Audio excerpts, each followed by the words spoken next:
Pour les gens qui ne l'ont pas eu facile en 2025, allez voir vos placements dans votre thème astral et allez regarder si vous n'avez pas des placements vierges, poissons, sagittaire ou gémeaux. Pourquoi? Parce qu'on avait Saturne en poisson qui est là pour ses derniers instants jusqu'en février 2026. OK? Fait que ça, on a bientôt fini. On a eu aussi un petit aperçu de Uranus en gémeaux qui a pu comme brasser des choses pour les signes mutables. Mais en gros, c'est quand même deux planètes dans les signes mutables qui vont venir shake things up. Uranus d'une façon un peu plus imprévisible et Saturne d'une façon plus pesante. Pour nous demander de prendre nos responsabilités quant à notre dévotion, est-ce qu'on en donne plus que ce qu'on reçoit? Est-ce qu'on se dévoue trop à l'extérieur versus notre intérieur? Ça, c'est Saturne en poisson qui nous demandait de faire un petit recap là-dessus. Et Uranus en Gémeaux, qui est en taureau en ce moment, qui va revenir en Gémeaux au courant de fin mai 2026, nous demande de libérer ce qui est étouffé dans notre vie, d'avancer d'une façon plus authentique, plus rebelle, plus alignée à ce que nous, on veut, d'une façon individualiste versus juste par pure obligation. Tous les signes mutables ont pu sentir ça un petit peu plus fort. Dépendamment de votre thème astral, ça se peut que vous aussi, vous l'ayez senti dans d'autres domaines de vie. Ça dépend vraiment de personne en personne.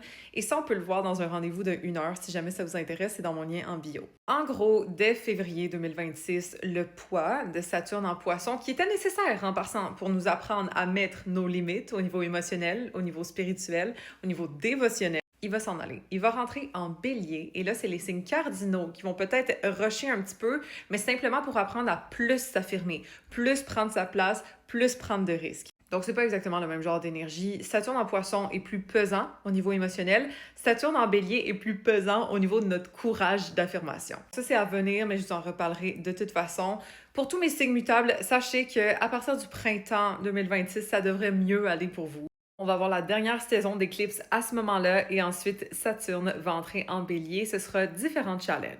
Mais sachez que les transits arrivent toujours pour nous. C'est toujours ce dont on a besoin pour évoluer. Ils jouent pas contre nous, au contraire, ils jouent pour nous. Laissez-moi savoir dans les commentaires c'est quoi vos signes mutables. Est-ce que c'est Vénus? Est-ce que c'est votre lune? Est-ce que c'est votre ascendant? Peu importe.